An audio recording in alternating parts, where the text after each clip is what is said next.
IPL 2025ರಲ್ಲಿ Gujarat Titans ತಂಡ Delhi capitals ವಿರುದ್ಧ ಭರ್ಜರಿ 10 ವಿಕೆಟ್ಗಳ ಜಯ ಸಾಧಿಸುವ ಮೂಲಕ ನಾವಿಲ್ಲಿ ಪ್ರಬಲ ಸ್ಪರ್ಧಿಗಳು ಅಂತ ಸ್ಪಷ್ಟ ಸಂದೇಶ ಕೊಟ್ಟಿದೆ. ಸೀಸನ್ನ 60ನೇ ಪಂದ್ಯವಾಗಿದ್ದ ಈ ನಿರ್ಣಾಯಕ ಪಂದ್ಯ 2025ರ ಮೇ 18ರಂದು ದೆಹಲಿಯ ಅರುಣ್ ಜೇಟ್ಲಿ ಕ್ರೀಡಾಂಗಣದಲ್ಲಿ ನಡೆಯಿತು. 200 ರನ್ಗಳ ದೊಡ್ಡ ಗುರಿಯನ್ನ ಬೆನ್ನತ್ತಿದ ಟೈಟನ್ಸ್ ಆರಂಭಿಕ ಆಟಗಾರರು ಒಂದೇ ಒಂದು ವಿಕೆಟ್ ಕೂಡ ಕಳೆದುಕೊಳ್ಳದೆ ಯಾವುದೇ ಲೋಪವಿಲ್ಲದೆ ಗುರಿ ತಲುಪಿದ್ರು. ಈ ಗೆಲುವಿನಿಂದಾಗಿ ಪ್ಲೇಆಫ್ಗೆ ತಮ್ಮ ಸ್ಥಾನವನ್ನು ಭದ್ರಪಡಿಸಿಕೊಂಡ್ರು. ಈ ಭರ್ಜರಿ ಗೆಲುವು ಗುಜರಾತ್ ಬ್ಯಾಟಿಂಗ್ ಎಷ್ಟು ಬಲಿಷ್ಠವಾಗಿದೆ ಮತ್ತು ಅವರ ಯೋಜನೆಗಳು ಎಷ್ಟು ಪರಿಣಾಮಕಾರಿ ಅನ್ನೋದನ್ನ ಸ್ಪಷ್ಟವಾಗಿ ತೋರಿಸಿಕೊಟ್ಟಿದೆ. ಇದರಿಂದ ಎದುರಾಳಿ ತಂಡಗಳಿಗೆ ಒಂದು ಸ್ಟ್ರಾಂಗ್ ಮೆಸೇಜ್ ಕೂಡ ರವಾನೆಯಾಗಿದೆ. ಮೊದಲ ವಿಕೆಟ್ಗೆ ಮುರಿಯದ 205 ರನ್ಗಳ ಈ ಜೋಡಿ ಟೈಟನ್ಸ್ ಆಟಗಾರರ ಅದ್ಭುತ ಹೊಂದಾಣಿಕೆ, ಆಕ್ರಮಣಕಾರಿ ಆದರೂ ನಿಯಂತ್ರಣದಲ್ಲಿ ಇದ್ದ ಬ್ಯಾಟಿಂಗ್ ಶೈಲಿಗೆ ಸಾಕ್ಷಿಯಾಗಿದೆ. ಇದರ ಮೂಲಕ ಡೆಲ್ಲಿ ಕ್ಯಾಪಿಟಲ್ಸ್ನ ಬೌಲಿಂಗ್ ದಾಳಿಯನ್ನ ಸಂಪೂರ್ಣವಾಗಿ ನಿಷ್ಕ್ರಿಯಗೊಳಿಸಿದ್ರು. ಈ ಪ್ರದರ್ಶನ ಕೇವಲ 2 ಪಾಯಿಂಟ್ಸ್ ಗಳಿಸೋದಕ್ಕೆ ಮಾತ್ರ ಸೀಮಿತವಾಗಿರಲಿಲ್ಲ. ತಂಡದ ಆತ್ಮವಿಶ್ವಾಸವನ್ನ ಹೆಚ್ಚಿಸೋಕೆ ಮತ್ತು ಅತಿ ಹೆಚ್ಚು ಸ್ಪರ್ಧೆಯಿರುವ ಈ ಲೀಗ್ನಲ್ಲಿ ತಮ್ಮ ಸ್ಥಾನವನ್ನ ಇನ್ನಷ್ಟು ಭದ್ರಪಡಿಸಿಕೊಳ್ಳೋಕೆ ಇದು ತುಂಬಾನೇ ಮುಖ್ಯವಾಗಿತ್ತು. ಭಾರೀ ಒತ್ತಡದಲ್ಲೂ ಒಂದು ಚೇಸಿಂಗ್ ಎಷ್ಟು ಪರಿಪೂರ್ಣವಾಗಿ ಇರಬಹುದು ಅನ್ನೋದಕ್ಕೆ ಈ ಪಂದ್ಯವೇ ಸಾಕ್ಷಿ. ಟೈಟನ್ಸ್ ತಂಡ ಯಾಕೆ ಟಾಪ್ ಕಂಟೆಂಡರ್ಸ್ ಅಂತ ಅನ್ನಿಸಿಕೊಳ್ಳುತ್ತೆ ಅನ್ನೋದನ್ನ ಇದು ಮತ್ತೊಮ್ಮೆ ಸಾಬೀತುಪಡಿಸಿದೆ. ಇವತ್ತು ಮೊದಲು ಬ್ಯಾಟಿಂಗ್ ಮಾಡಿದ ಡೆಲ್ಲಿ ಕ್ಯಾಪಿಟಲ್ಸ್ ತಂಡ ತಮ್ಮ ನಿಗದಿತ 20 ಓವರ್ಗಳಲ್ಲಿ 3 ವಿಕೆಟ್ ಕಳೆದುಕೊಂಡು 199 ರನ್ಗಳ ಒಂದು ಚಾಲೆಂಜಿಂಗ್ ಟೋಟಲ್ ಸೆಟ್ ಮಾಡ್ತು. ಅವರ ಇನ್ನಿಂಗ್ಸ್ಗೆ ಒಂದು ಗಟ್ಟಿಯಾದ ಆಧಾರವಾಗಿ ನಿಂತಿದ್ದು ಓಪನರ್ ಕೆ.ಎಲ್. ರಾಹುಲ್ ಅವರ ಅದ್ಭುತ ಬ್ಯಾಟಿಂಗ್ ಪ್ರದರ್ಶನ. ಅವರು ಅಜೇಯ 112 ರನ್ ಸಿಡಿಸಿ ಆಟವಾಡಿದ್ರು. ರಾಹುಲ್ ಶತಕ ಇನ್ನಿಂಗ್ಸ್ ಹೇಗೆ ಬಿಲ್ಡ್ ಮಾಡಬೇಕು ಅನ್ನೋದಕ್ಕೆ ಒಂದು ಮಾಸ್ಟರ್ ಕ್ಲಾಸ್ ಆಗಿತ್ತು. ಅಂದವಾದ ಸ್ಟ್ರೋಕ್ ಪ್ಲೇ ಜೊತೆಗೆ ಸೂಕ್ತವಾದ ಶಾಟ್ ಆಯ್ಕೆ ಮಾಡ್ಕೊಂಡು ಸ್ಕೋರ್ ಬೋರ್ಡ್ ಯಾವಾಗಲೂ ಚಲನೆಯಲ್ಲಿ ಇಡಲು ಅವರು ಯಶಸ್ವಿಯಾದ್ರು. ಆದ್ರೆ ರಾಹುಲ್ ಇಷ್ಟೆಲ್ಲ ಅದ್ಭುತವಾಗಿ ಆಡಿದ್ರೂ ಕೂಡ ಡೆಲ್ಲಿ ಕ್ಯಾಪಿಟಲ್ಸ್ ತಂಡ ಗುಜರಾತ್ ಟೈಟಾನ್ಸ್ನ ಶಿಸ್ತುಬದ್ಧ ಬೌಲಿಂಗ್ ಮುಂದಿತ್ತು. ಟೈಟಾನ್ಸ್ ಬೌಲರ್ಗಳು ಬೇರೆ ಬೇರೆ ಹಂತಗಳಲ್ಲಿ ಪ್ರಮುಖ ವಿಕೆಟ್ಗಳನ್ನು ತೆಗೆದುಹಾಕಿದ್ರು.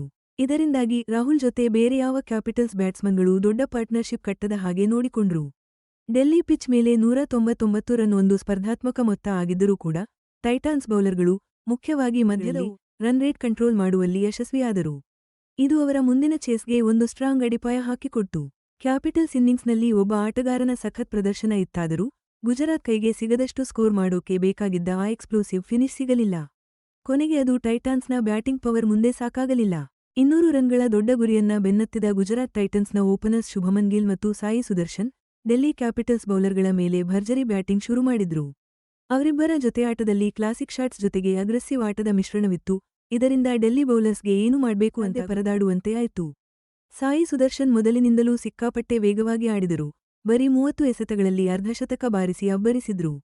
ತಾವೇನೂ ಕಮ್ಮಿ ಇಲ್ಲ ಅನ್ನೋ ಹಾಗೆ ಶುಭಮನ್ ಗಿಲ್ ಕೂಡ ಬರೀ 33 ಎಸೆತಗಳಲ್ಲೇ ತಾನೂ ಅರ್ಧಶತಕ ಪೂರೈಸಿದ್ರು. ಅವರಿಬ್ಬರ ಆಟದಲ್ಲಿ ಅದ್ಭುತ ಕಾಮ್ನೆಸ್ ಮತ್ತು ಶಾಟ್ ಮೇಕಿಂಗ್ ಎಬಿಲಿಟಿ ಇತ್ತು.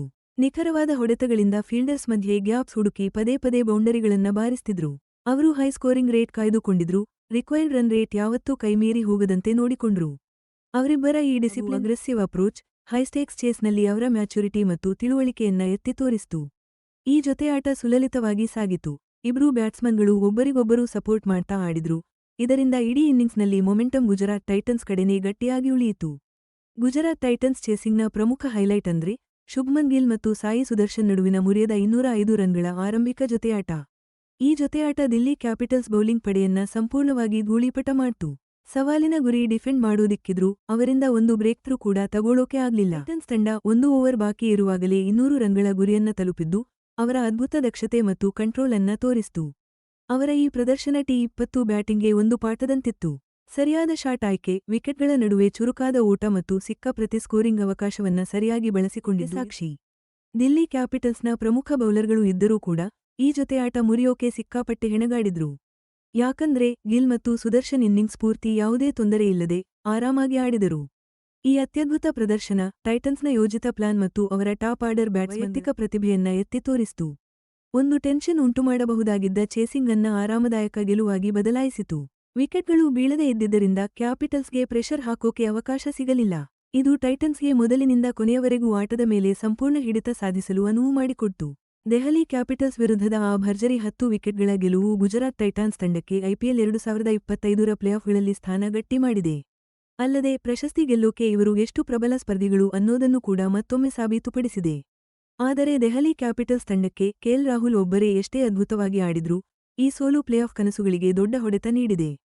ಈ ಸೋಲು ಅವರ ಬೌಲಿಂಗ್ ತಂತ್ರಗಳನ್ನು, ಅದರಲ್ಲೂ ವಿಶೇಷವಾಗಿ ಒತ್ತಡದ ಸಂದರ್ಭಗಳಲ್ಲಿ ಹೇಗೆ ಕಾರ್ಯಗತಗೊಳಿಸಬೇಕು ಅನ್ನೋದರ ಬಗ್ಗೆ ಮತ್ತೆ ಯೋಚಿಸೋಕೆ ಪ್ರೇರಣೆ ನೀಡಿದೆ.